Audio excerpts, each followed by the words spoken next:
Hey, Sigil, welcome to the show, man. Hey, I'm happy to be here. I'm so excited to talk to you, man. First of all, congratulations for the launch of BitSwap. So many questions there, and so nicely done, man.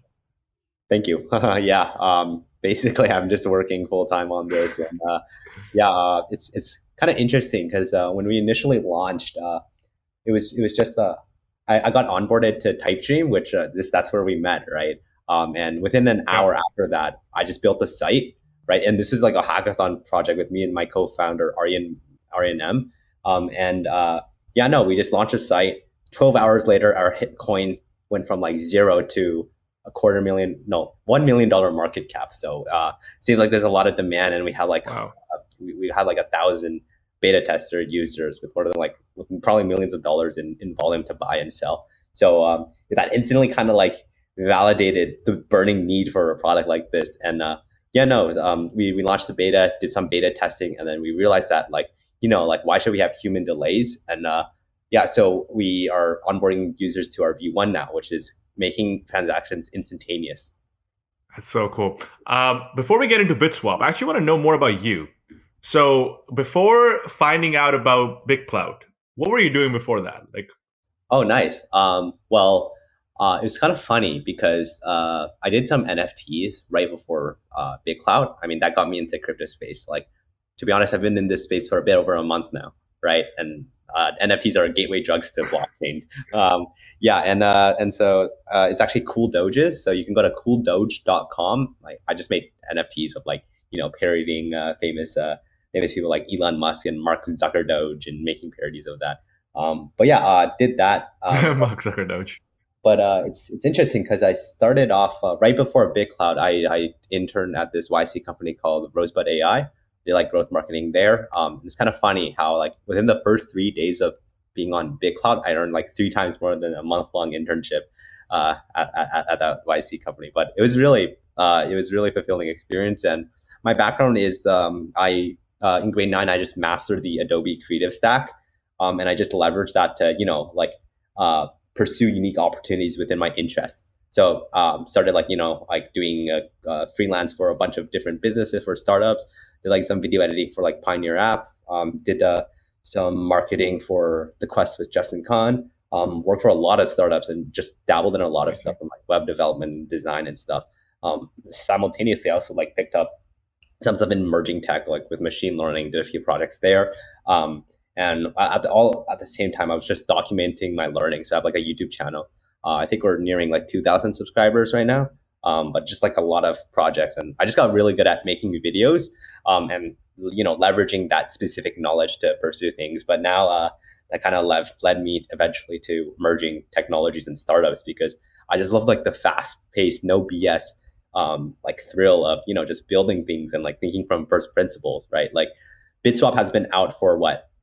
How long? 2 weeks, but we're already like a 9-person team, and then like So so you said NFT was your gateway to getting into crypto. Like, what made you wanted to do NFT? Like, what made you wanted to make like designs for Mark Dogeberg or whatever it was? yeah, no, I think the idea of selling memes on the internet was just interesting, right? I started my YouTube videos. So I made a tutorial on how to make NFTs, and I was really like, yo, guess what? I made money selling memes on the internet, right? Which I thought was just so stupid, but it was so fun because, like, to be honest, like with school and all this stuff, it makes you, I guess, like stray away from creativity and exploring curiosity, which is something that, I wanted to do more of. And making these doges, just like, opening up and illustrating them in Illustrator, animating them in After Effects, is just like, such a nice creative outlet to explore and finally do that again. But yeah, it's like I guess like my natural creative side just was drawn to it, and I just like started making those. Yeah.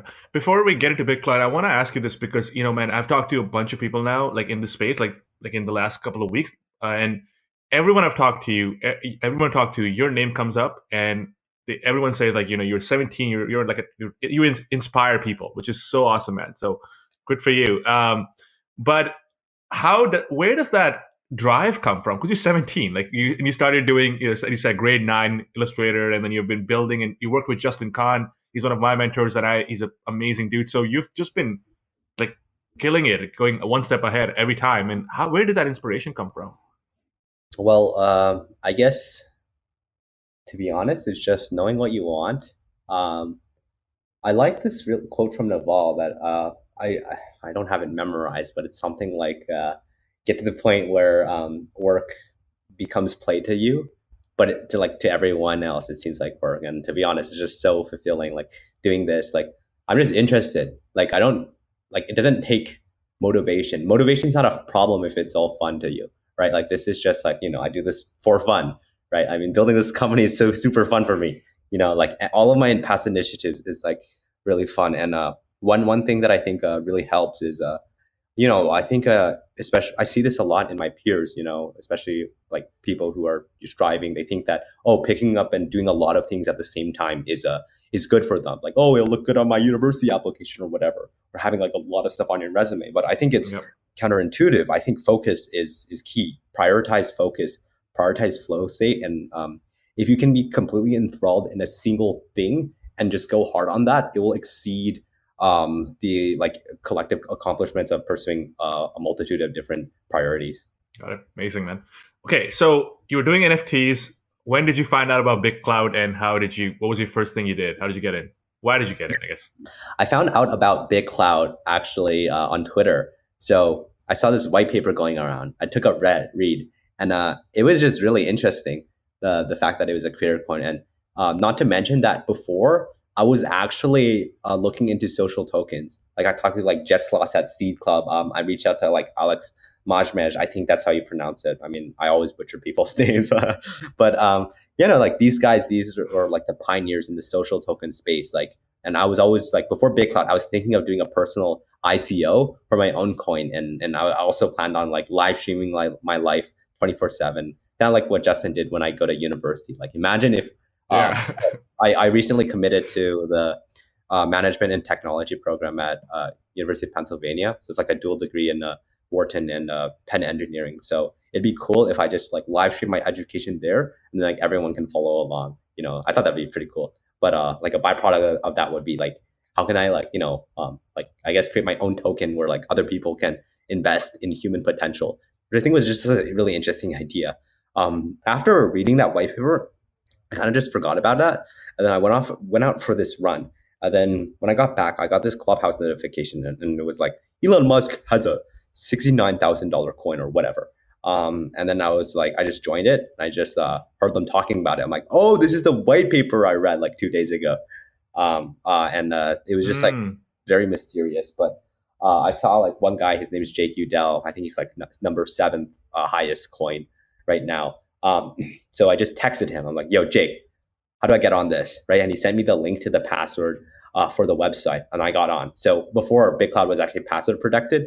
And this also meant that this is because like, they're like trying to scale it, and their block sizes were really small before, and the transactions are slow and whatever. But yeah, but I was like one of the first, I think a few thousand users on the platform. And I immediately seized the opportunity there. It was like, wow, okay, I didn't have much money. I mean, everyone started off with like $5 then. Like they send you BitClout actually to cover gas fees. But to actually create an account, you have to deposit like, I think more than like $50 worth of Bitcoin, or you use your phone number, right? As someone who was kind of broke, I just like initially started off with the $5, right? I created my own token at Sigil, Sigil. And then one day, I think like 2 days in or like a day in, my coin hit like more than $100, which I mean, now it's like nothing, but that was like crazy. I was like, oh my God, holy cow. I didn't put any money in, right? And so I made the risk, and I took this risk publicly by posting on Twitter, right? So I posted on Twitter like, oh my God, my coin hit $100. Then right underneath that, okay, fuck it, I'm gonna drop $150 Canadian dollars of Bitcoin into this, and that bought me basically one BitClout. So I had one BitClout to start off with, and I just started investing. So my strategy when early on is a lot of first principles thinking, and my background isn't as an investor. Like I don't know if 10% annual returns is good, right? I don't know. I'm trying to think of like how can I apply like a 10x to a 100x to a 1000x mindset on this. So that's kind of what I did, and that led me to realize that okay, basically the cheaper the creator coin is, the more potential value and returns you can get on that. And additionally, the highest ROI is actually the creating a new account.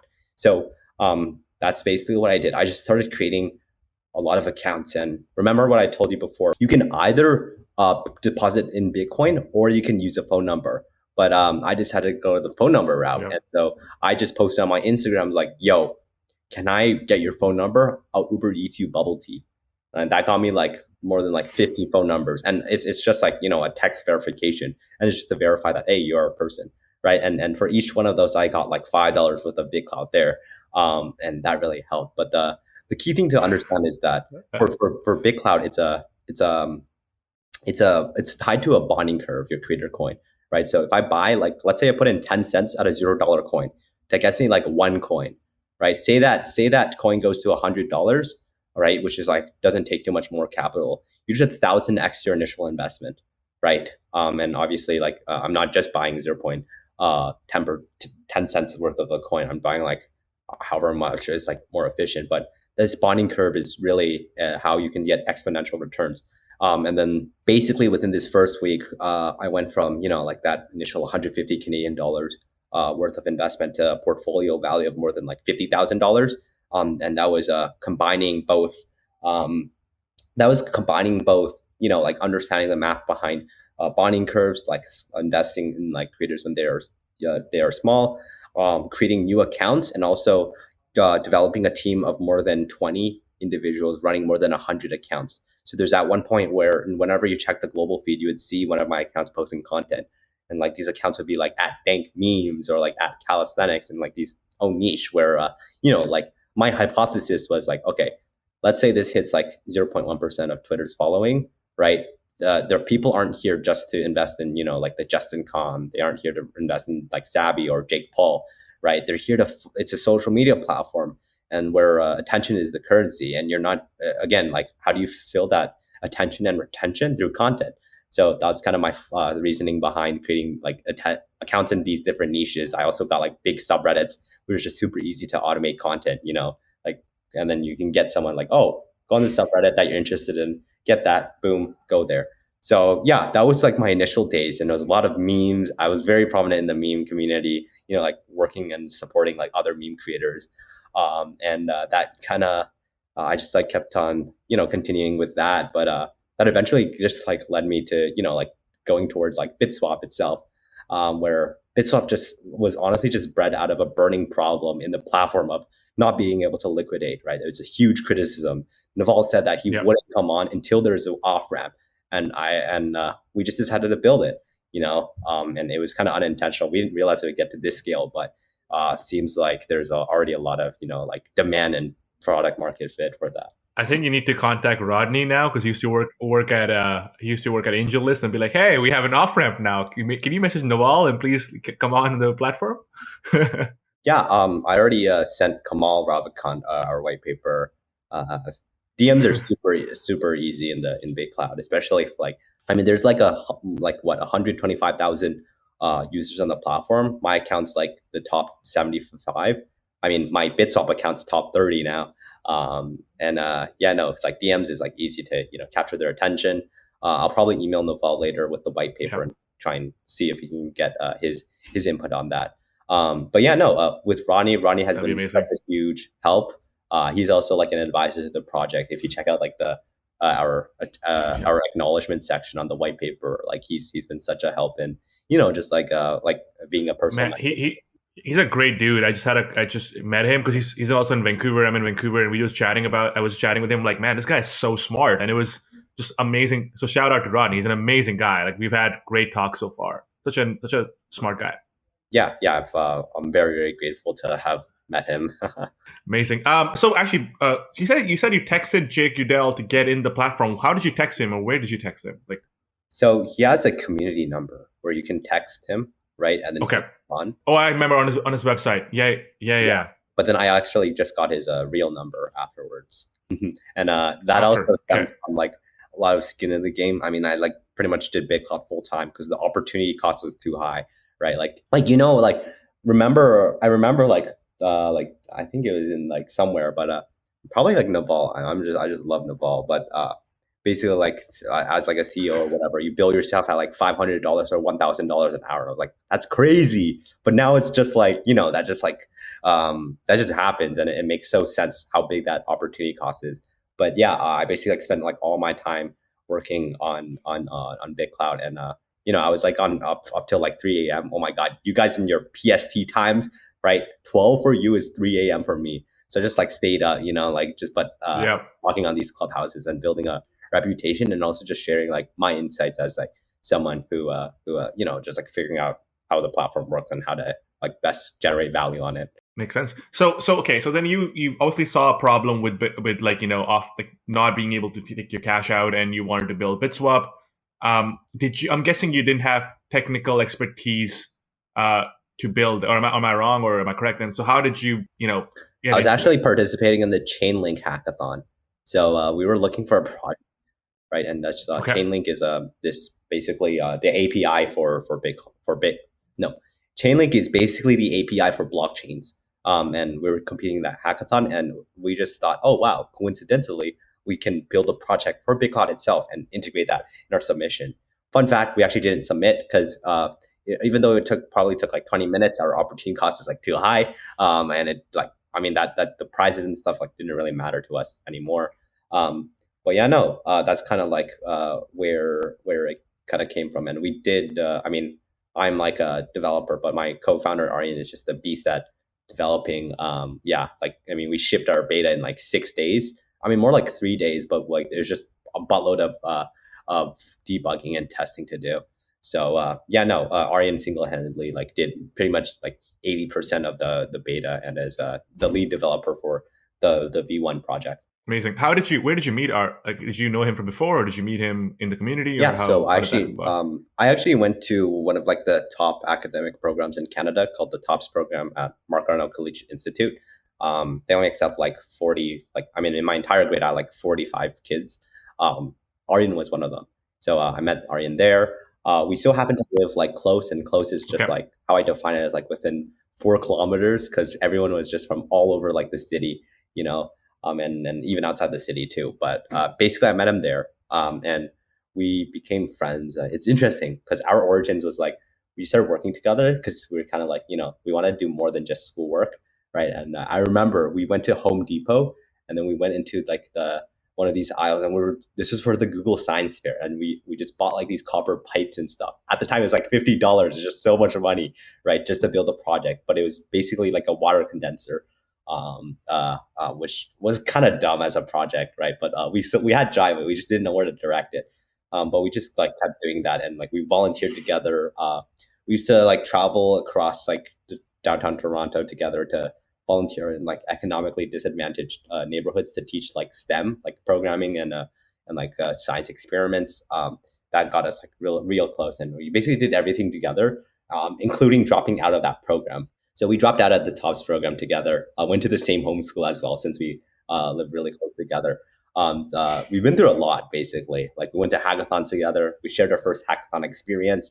We went through a lot of disputes together, trials and Amazing. tribulations, but that like built us very close and makes it very much a suitable co-founder role, especially because our skill sets are so compatible, and it fits really well. And I just know him so well that it's just like I think it was bound to happen that we were to found a company together, and we have like ran businesses before, like drop shipping, whatever.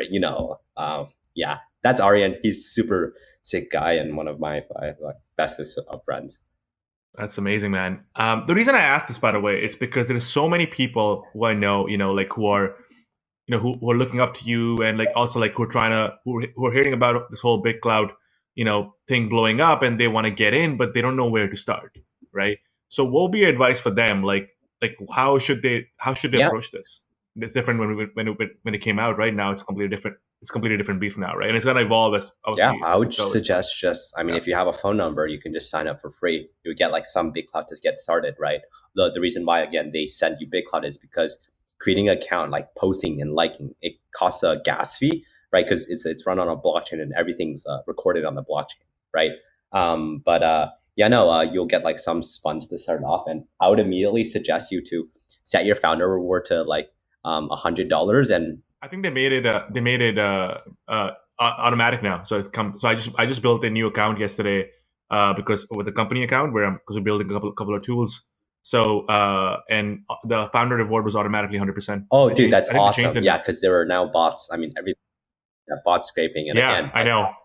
I got robbed a little bit too, so I no, know what yeah, you mean. But yes, yeah, they definitely. And changed it now. so Yeah.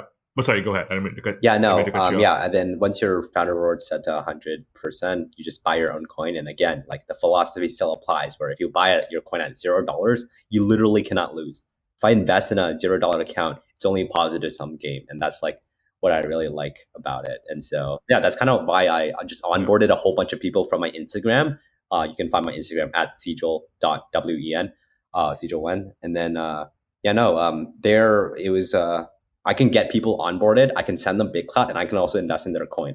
And by being one of an early investor, right, it can only go up, and like they can also win because they don't need to put in any money, and then like I can get them up. Yeah. That's what I did very early on. Though now it's like less focused on short term high growth gains and more long term value generation, which is what I really like. But yeah, for new accounts, I would just suggest. But I was gonna say, what do you think with respect to like building tools? So for new builders, well, you should go on GitHub and search up H. Paulson. He's one of the guys who first documented the BitClout API. BitClout has yet to be open source, so but there's workarounds around the API themselves. You're gonna have to figure out how to exactly crack it because you're gonna realize that if you just go to the API, you're gonna have a Cloudflare pop up. So that's you're gonna have to figure out how to work around that. But you just search up, how to bypass that. That's kind of the first thing we did to gain access to their API. But once you have your API, you can just start developing. To be honest, right? You can like if you have your account, you can automate it. You can get information. The blockchain data is all public. Right? There's so much potential to be built, and yeah, so far there's a lot of people in the developer community. And hey, if you're like a builder, like literally just reach out to me, and I can like introduce you like to the different communities. And yeah, like just follow along. Again, I'm at Sigil, and I'm always happy to help other builders. Amazing, man. Yeah, actually, I just had Anton on the show a couple of days ago. He created the BitClout market cap and the BitClout unofficial API, the first one that was out. And same thing, like so, my business partner, we were trying to like get through that Cloudflare thing, and he was able to help us and like kind of get through it. It's just really cool. As you said, the community is so positive, and like everyone's willing to help, and we want because like it's like the thing we want to build cool stuff on top of it, and yeah, it's so awesome that you're willing to take out time and help people out there. So Yeah, good definitely. stuff, man. It's that's I think that my own philosophy for how to approach helping people is just I will take time out of my day. Well, if I can afford it, which is I mean I'll make time in a lot of cases to help like anyone, as long as they have like the right intentions and motives behind that, and then actually want to like like do some like positive sum games, right? Which I love playing. But yeah, no, it's I believe that if you give, you will get in return. And so many people have like helped and given to me, especially through BitClout. Like BitClout is a hub for serendipity. No, I literally just asked. It would be cool to have a camera to vlog my BitSwap progress. And guess what?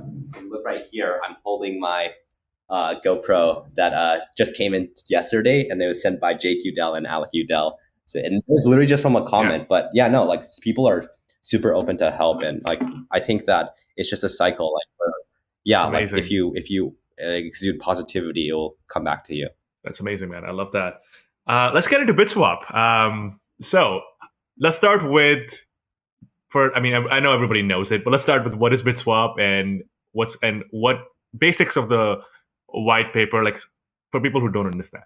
Yeah, so BitSwap are trying to build an off ramp to BitClout, which I think is a very key aspect to legitimizing the platform itself. We launched our beta on 410, which was uh, what that featured was an automation of the OTC markets, which are basically like are over the counter trades. They were initially conducted through Discord and Telegram and required like a third party escrow. Basically, how it works is that there's a buyer and sellers. They like list, oh, I want to buy this much, I want to sell this much. Once they found a counterparty, they go reach out to the third party escrow, and then they send the funds to the escrow. Once the escrow got it, they will send it back to each respective party while taking a small fee. Now, the issues with that is that one, it required on like waiting on humans. 2, there's human error in it. Like, and 3, this also opens up to like people with malicious intents, which isn't the best. So what we did was that we actually decided to just automate that entire process for our beta. And yeah, so since both blockchains are public, the Ethereum blockchain and also the BitClout blockchain, we can verify that transactions happen and make it so that, yeah, like we can send it to each counterparty. And we did testing for 1 week. But one of the key insights that we got from BitSwap was that the fact that, oh, hey, I still had to wait on someone to, like find that transaction hash, like put it in, verify it, and wait on another counterparty to send over the assets. And what the beta did basically was that the buyer would send their Ethereum to the BitSwap Ethereum escrow wallet, and that locks the Ethereum until the seller sends a BitClout to the buyer. As soon as the seller sends a BitClout to the buyer, the Ethereum is unlocked and it's sent to the seller themselves. So it's kind of like a triangle. Like the BitClout side, it's peer to peer, but on the Ethereum side, it requires that Ethereum escrow, which Ethereum for once is very programmable for us. But what we learned there again was that there was like the human delay part, right? And this hypothesis that we were questioning is like, how do we make it instantaneous? How can we have like instant transactions and remove like human delays entirely? So that's where V1 comes in, where we actually just scrapped the code base for our beta and we started rebuilding. And like with the V1, what we did was that we tried to focus on like what we can control, which I think is a very good framework for approaching a lot of things in life. Yeah, focus on your locus of control, and we basically knew that, hey, we can control our own account. So what we now had reframing the V1 was that users would now deposit their BitClout within the BitSwap account, right? They would send it over, and because the blockchains are all public, we can see which public key sent it, how much to our account, and that just correlates and logs it with our database. Now, what happens then is that it'll show up within your account on our platform, and then you can create a sell listing. And then, like, if you want to cancel that listing and withdraw, like, the BitClout will be sent back to you. But now with the BitClout within the BitSwap system, you can create a sell listing, and buyers can just browse through all of these sell listings. You'd be like, oh, I want to sell 100 BitClout, or maybe like $150 each. And obviously, with like the larger volume, there would be like a slighter discount, and you can see like everyone else like competing for like selling, which will, that's just like economics, which will eventually lead to this like true or market value of what BitClout is worth, which we should like add as a feature to calculate itself. But yeah, no, like buyers can scroll through the sell order feed, and then they click on like whatever order they want. And what happens is that as soon as they click on it, MetaMask pops up. Hey, do you want to sign this? You'll send like this much ETH to the BitClout Ethereum address, to the BitSwap Ethereum address. And once they press send, what happens is that our Ethereum wallet verifies that, oh, we have received the Ethereum. And then on our BitClout side, the BitClout is sent to the buyer directly to their address, and the Ethereum is sent directly to the seller. So that's kind of how it works in terms of our V1. And that basically removes the process of like, waiting on someone entirely, and enables instantaneous transactions. Like you could just, on the buyer side, they can get it immediately. On their seller side, they just put it up. They don't need to mind it. And then boom, like the funds come to the Ethereum wallet. So, random question. I'm just curious. You don't have to answer it if you don't want to. But you're already seeing what kind of what kind of sales people want to make. Do you think that right now the pricing is very like overhyped? Like, do you think it will kind of come down and naturally balance out? I think the pricing will go up. Oh, wow. Interesting. Yeah, I think the pricing will. Why do you say that? My reasoning is that not only does, so initially there's sell pressure, right? I mean, like people want the off ramp, we'll deliver that, right? It has been alleviated with OTC markets, but with OTC markets, you got to get your skin in the game to find those Discord servers that understand how to use escrows and stuff, right? Here we're trying to make the user experience as easily as possible. Yeah. But but because then there's an ability to liquidate your investment, right? You're not just like throwing money in the dark in this black hole, right? There's an off ramp there. And so that's kind of what we do. Like as believers in the platform of BitClout, like I like decentralized social media, Web 3.0 creator economy. I think this is an integral piece towards like getting much more people on the platform, and also like to support like all these amazing creators who that does make sense, because obviously, like, like as you said, a lot of people, they want to get in, but they're scared and they don't want to put their savings in, obviously, right? And a lot of people, yeah, they're just playing with it. Even like all the influencers and all, like they're actually like, they've come and like a lot of them have verified, but they haven't really gone and told their audience about it because they're not sure about it yet. But as you said, as once it becomes, it's okay to take your funds out, then it's a different game, because now they might go and promote it, and that's just, the scale is great, could be crazy. Makes sense. definitely, yeah.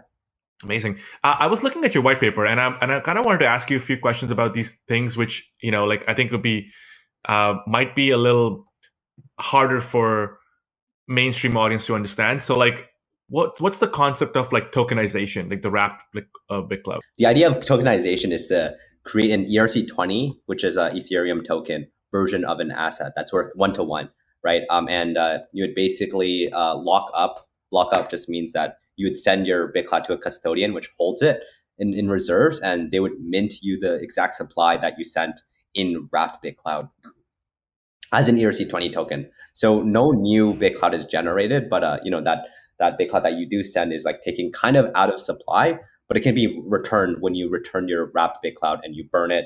Right, the wrapped BitClout gets deleted out of supply, and you're returned back your BitClout. But the reasoning behind why we're wrapping BitClout is because right now it's only available on like BitClout's private blockchain as like a cryptocurrency. But by wrapping it, we interface it with Ethereum, which is basically the largest interconnectable blockchain, and which allows it to interface also with like decentralized applications. I mean, if you're familiar with MetaMask, right? If you're familiar with NFTs, they all use Ethereum, and that's kind of the beauty of it, by like like connecting everything together, connecting BitClout with other blockchains. And that kind of leaves us to the BitSwap V2, which we're actually creating a fork of Uniswap V2, where you can then, using your BitClout, stake them, right? So instead of just leaving them in your wallet to, like it might not grow. I mean, if you have BitClout in your wallet, it's as if you're leaving it in your bank account, right? But you can provide liquidity, which basically means essentially with your wrapped BitClout and using BitSwap V2, you'd be able to provide liquidity, which allows you to earn a yield on your BitClout, right? And that liquidity and pool of liquidity enables people to liquidate their BitClout for Ethereum, right? As like these pools contain, like equal values of both assets, right? And because of the way it's designed in the smart contracts, whenever a transaction happens, the 0.3% fee is added back into the pool, right? And if you do provide liquidity, which means you just like providing up and locking in your own BitClout, it will grow over time with as those assets are being used more and more for these different transactions, basically allowing you to earn a yield on your BitClout. Where are those assets being used? Which assets? Like you said, those assets, like the you said, so basically you said that, like, like, as those assets are being used, which will help you to allow, like, get a better yield on Yeah. So providing liquidity, what that means is that, what we're building is we're building a decentralized exchange, right? So instead of a central entity controlling it, we're just letting smart contracts on the Ethereum blockchain dictate, like how it works. So no one controls it. Like we don't really control it. We just wrote the code for it, and then just deployed that. So what that entails is that it actually allows anyone to contribute to the liquidity pool, and that pool of assets, enables other people to like transact their BitClout, so the wrapped BitClout for Ethereum, right? So by wrapping your BitClout, you can then sell it directly for Ethereum on decentralized exchanges, and you can also use your Ethereum to then buy wrapped BitClout, which then it enables so many more possibilities. But providing liquidity is basically like people within the community would just put up their BitClout, and then there's like an automatic market maker that controls the price, so that like for that liquidity pool, that the price remains like right, and the pool grows over time as more transactions are conducted. Makes sense. So where do we see BitSwap in next? I mean, the market is moving so fast; it's hard to even say like next what time frame. But let's say next 3 months. Where do we see what's going to happen? Yeah, so I think at the rate that we're shipping, I mean, we're trying to ship a product a week, so it's definitely gonna be a lot different than what we have right now. for our V1, we just want to provide that initial legitimacy to the BitClout platform, right? We're actually not taking any or making any revenue from there.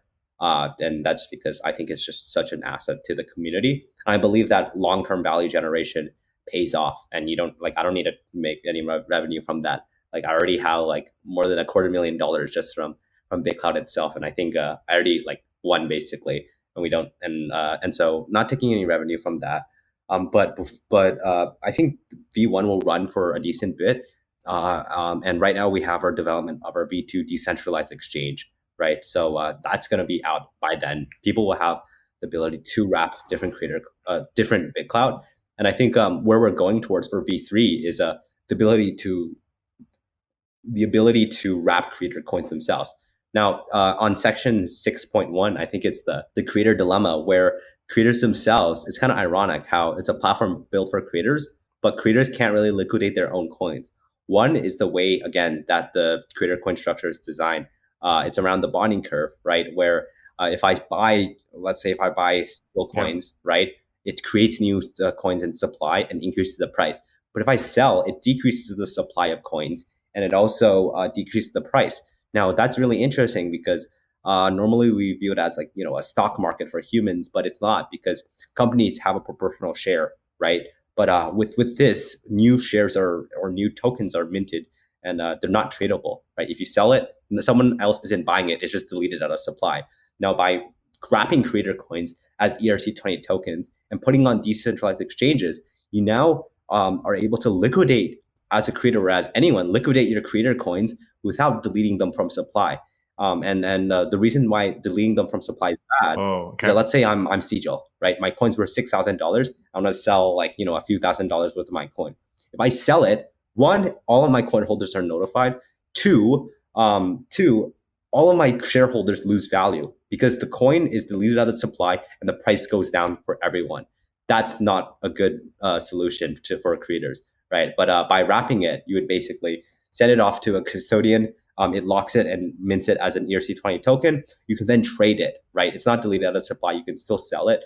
And you can also provide liquidity for your own coins and swap like interchangeable between other creator coins and wrapped BitClout itself.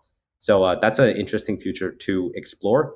I think the end goal for BitSwap is to actually interconnect all Web3 creator economy tokens together, right? There's like social tokens already out there, right? How can we bring them all onto the single decentralized exchange? Like, swapping between platforms of like different Web3 platforms of these different creators. And I think that's an interesting future that I want to build, especially as a creator myself.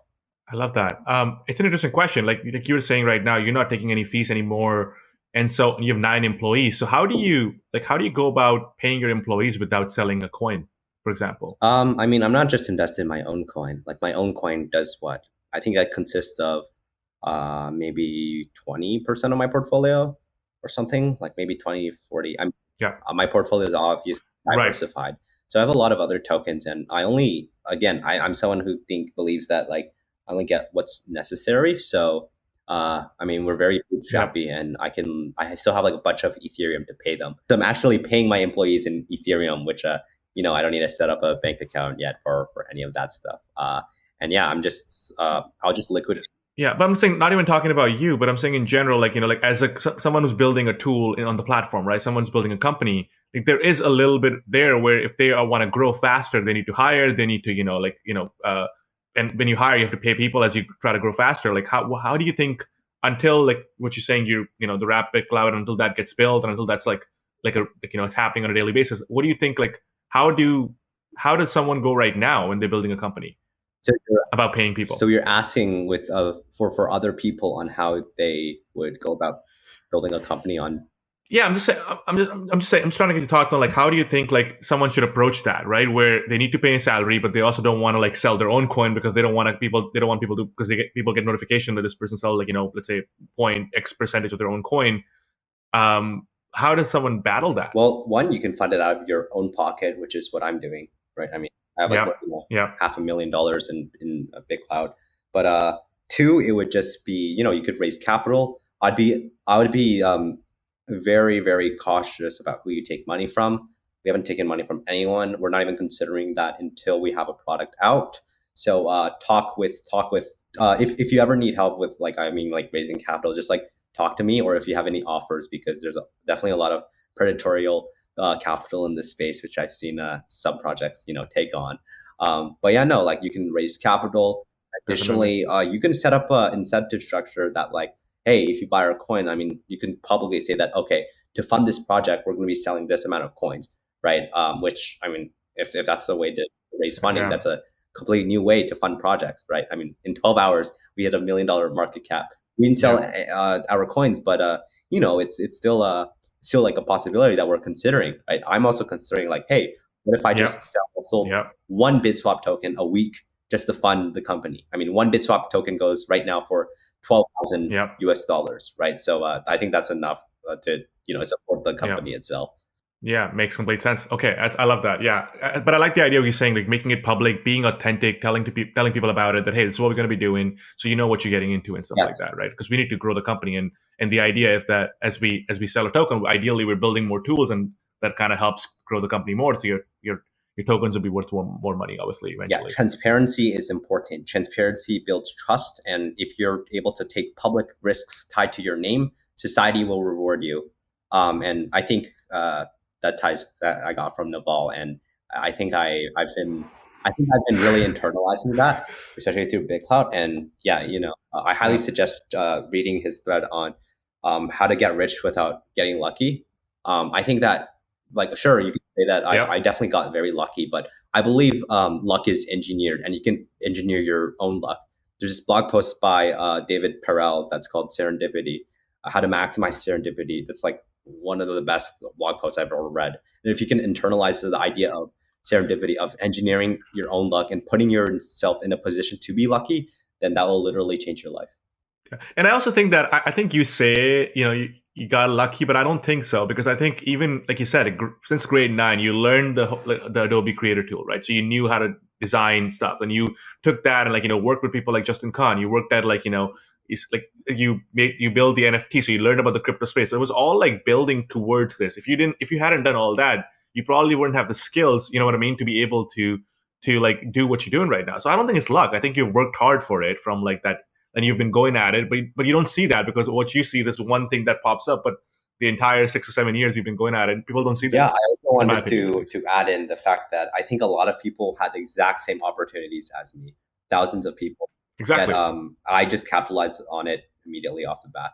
So it's like evaluating opportunity and seeing it. And I think a lot of people in my position too. I mean, you would need a lot of specific knowledge on how to scale this. It's not just like, oh my god, come up with this Yeah. idea, right? How do you execute on this idea? That requires specific knowledge and experience to do that, which I think I've developed a lot of, and Yeah. it's been awesome like seeing it in action. Yeah, or something as simple as even being on Twitter. Like you could have not been on Twitter, you could have been on Netflix that day, right? Like you've been spending your time reading Twitter and keeping up rather than just like watching movies or going out. I mean, there's that factor too, which you got to remember. That a lot of people don't do that. They're just like they're not like they're not reading, watching, learning every day and growing kind of thing, right? And so I mean, luck, to be kind of, honest, like, yeah, I think you just if I were to give like any advice, it's just like do what you like, but like do what you like yeah, actually like, and like find fulfillment in, like that's not necessarily like too much like hedonism, right? Like, to be honest, I think there's a stigma around like, oh, work is supposed to be boring or like hard or whatever. Like work can be really fun, and that's kind of what I discovered for myself. And yeah, like if you're on Twitter or whatever, like you can still be like learning, but it could be again like incredibly fulfilling. And if you do follow that pathway, I promise you it will be very rewarding. And yeah, I think it's something to really internalize. I just watched this course, by the way, on Coursera. It was like basically something to do with finding meaning and purpose in life. And this guy, he is he's a prof at University of Michigan, and his daughter passed away when she was 19. So he did a lot of this research and put this course together. And he talked a lot about like uh, hedonic versus eudaimonic um, eudaimonic way of like living kind of thing. And they did a lot of experiments and studies and like kind of like using legit data on like how fulfillment and happiness and how how like having no purpose than having like something where like having a hedonic lifestyle than having a eudaimonic lifestyle, and how it changed, like how the data showed that how what actually fulfilled people was like having the eudaimonic way of living as compared to I think it was 2x was hedonic and 6x was something like that eudaimonic, and having no purpose was like basically like you were just very depressed and stuff like that. It was very interesting to watch that course. Oh, nice. Yeah. That's interesting that they have data to back that Yeah, up. they were running. They're scientists and they're running a lot of experiments on students on like they were conducting experiments and recording the data, and it was very fascinating to see. And then they were tying that up with stoicism and old philosophers. So they had a philosophy point of view, they had a scientific point of view, and then they had one more. There are three different kind of point of views, which is really interesting. Amazing. That was so amazing, CJ. Like I can't even say it. I think it's just pure gold for people like who watch this and learn from you. You're definitely an inspiration, man. That was great. Yeah, thank you so much. Thanks for having me.